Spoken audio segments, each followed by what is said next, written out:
hapaghag-id ang pirang structural engineer ngan tinaglawas ang quick response team ngan panuyuton mao nga training nga magkaadahin dugang nga hibaro ang mga structural engineer hasinirangan Visayas kung mag-aano durante hin mahitabo hin linog. Nagpapatrol Jeron Ponferrada.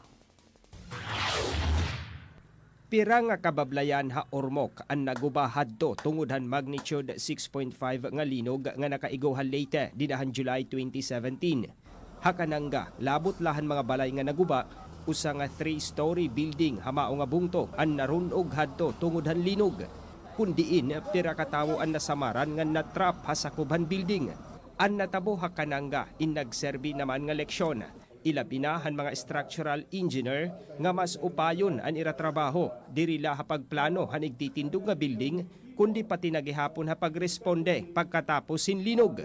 But should be a continuously learning of what we have done right now na kailangan namin may impart sa mga nangangailangan ng serbisyo ng structural engineers.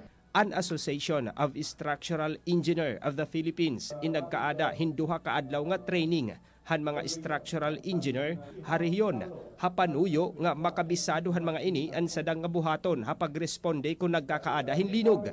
An Municipal Engineer han Katubig, Northern Samar nga hi Engineer Raymond Giray inusala ha mga nag-attender han training. Sumalaha iya dako gud daw ini nga bulig ilabi na nga hiirabong to nagtitikada mo naliwat ang mga nagtitindog hin establishmento. We can easily identify now the procedures and the process on what to do after the earthquake, the post assessment. But it is not we discuss not just the post evaluation.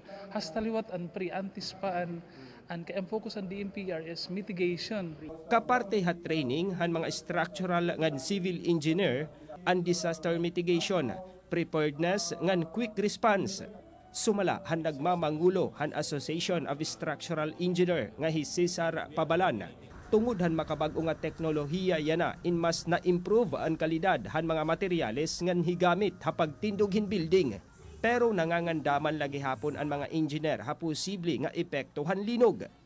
To assess the building if that is after an event that is we have placards like inspected which is can be reoccupied pwedeng gamitin, then restricted and off limits. Up to off limits kung talagang heavily damaged, we post, may mga posting kaming off limits.